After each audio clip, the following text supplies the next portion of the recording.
Oh, the carburetor. So this is what we got going on here. This is not aligned. You can see this little notch should be here. Those are good. This is not good. The guy said the carbs should be ready to go. Dang, it's bright. But they look dirty to me. The needle in there is some goopies on her. Overall, they don't look too bad though. But I'm going to take these completely apart and completely reseal them so that I don't have to worry about leaks. Because I've had leaks in the past and they are not fun. So let's get into it. Looks like new screws in these float bowls. I'm gonna get this idle junk out of the way. Hopefully there's no gas in here. I don't think there is. These are definitely fresher gaskets. These carbs look fantastic, honestly. This guy's definitely done stuff to these. I think he's rebuilt them himself. The question is, those look new. Honestly, I think I'm just gonna send it with this, because these are pretty easy to set up. Right, you don't need too much experience to get this float bowl set up. So I'm gonna take a risk here and say that that's gonna be all right. I want to make sure the slides are good though. I saw the needle look dirty, so I'll take care of that instead. But yeah, usually if you get a new bike or whatever, anything with a carburetor, it's a good idea to go through the entire thing before you throw it on the car, before you get things going,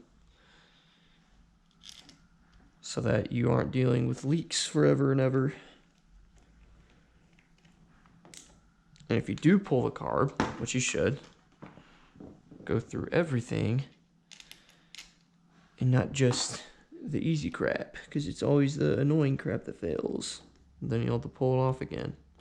And on motorcycles, pulling off carbs can kind of suck. Almost always they suck. So, yeah. I'm just going to be an idiot and not bother with the float bowl. I'm going to say that looks new. I'm not going to deal with it. We are missing a screw for our choke. But, yeah, we might be okay. Let's get these off here.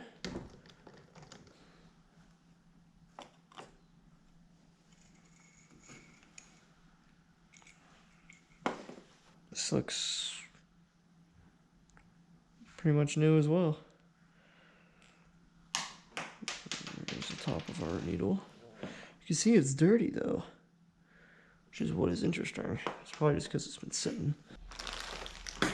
I have new needles, so I'm just gonna replace those because I can. The new needle is shorter. That scared me. I'm using the old stuff.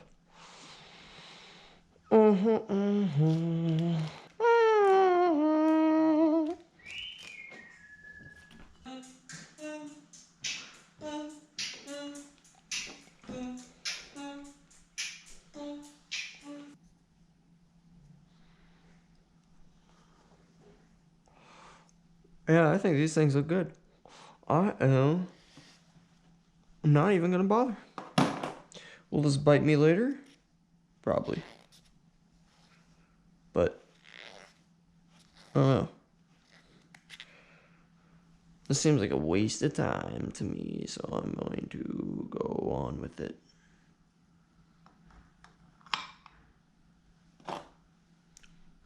The slides are all good. Choke feels good. What more can I say? It's good. Yeah, so I think I'm gonna leave this here, actually, because I'm an idiot. I mean, you can tell that he's rebuilt this. Somebody has in the past rebuilt this pretty recently. The gaskets look good. I mean, this looks good. These these T-lines honestly look new, which is not really common for old bikes like this. Usually they are ran through and destroyed. So I'll go ahead and give you guys some advice on what to look for with these things, with these 4-cylinder carburetors, from the experience that I have with the CBR. First thing you're going to want to do, obviously, is pull these float bowls just to look and see what's going on in there. A lot of times there can be some cracked main jets, some cracked different jets that are cracked, clogged stuff. You just want to clean it up, make sure that that is good. That's your foundation. It needs to be good in there, because that's where it's sucking the fuel in. Other than that, things to look at is the choke bar. I mean, it would suck if you put these all together and threw them on the bike just to figure out your choke is not actually working well. So that's one thing you want to check. Make sure that it slides easily. It retracts to where it is. I've had it before in my CBR where it can go fully out, no problem, but then it'll get hung up, maybe like at the tad end. That would cause it to run funny. Took me a minute to figure that out, but definitely something to look into. Also, always pull your slides. Make sure they're good. Make sure that your needle is sitting right and that they don't look horrible, that they're clean and not dented or scratched. That's your main focal point when adjusting fuel. That's the whole system. If your needles are screwed up, then it's going to screw your whole business up. And a good way to check that is just by pushing these slides up, seeing if it's got some resistance there, and if they all have the same resistance, which these feel all great. No changes. I think they're good with that. Yeah, also another good point to look at for sure is these fuel lines where these T-fittings are. There's going to be some O-rings in here that can screw you if you forget about them. It's good just to go through the whole thing, tear it apart, and just check those things. Make sure that they are not old, worn, cracked, damaged, because it would suck, again, if you put the bike completely together, everything's good, you start it up, and it's pissing out fuel from your actually T connections, because then you got to pull all this apart. You're gonna have to resynchronize the carbs. It's gonna suck. So that's a good thing to check.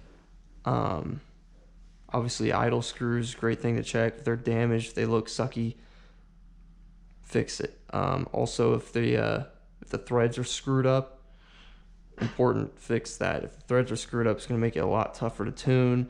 It could cause leaks. It could suck. Definitely make sure about that. Check out your springs in here. Make sure your springs are good. Touch your throttle.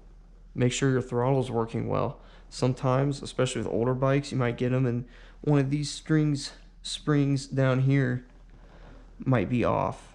And if that's the case, then all these throttle plates will not open at the same time at all, which will completely destroy your the way the bike is running. So definitely a good thing just to check, just to make sure.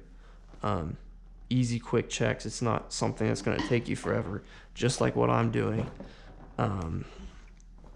Yeah, and obviously overall just check damage, see if they're cracked or anything. I mean, carbs are the main deal. It's like the heart of your bike. If your carbs aren't running right, if they're leaking, it's gonna screw you. Especially with old bikes, they're hard to find, and they are very expensive when you do find them. So definitely double check, make sure that your carbs are good, and are not cracked, not damaged, and that they're going to be good for you. A good thing also to check, just another thing you can while you're here, might as well, is these float bowl drains. If those are clogged up, then it might suck to just drain them, because then you'll have to pull the bowl off. Sometimes you don't want to do that if you don't want to mess with your gasket. But yeah, with this carb, like I said, it looks pretty good. I'm not too concerned at all. I think it would be more of a hassle and cause more confusion if I try to use that kit. Because as I showed you, that needle was a little bit shorter, which is like, I mean, would that cause changes? Would it screw it up? I don't know. I'd rather just stick with the needle they've been using since they don't look bad, rather than have a potential problem. So yeah, I'm just gonna take this one. Hopefully that these will work good, that the other guy that rebuilt these knew what he was doing and made sure to check the gaskets.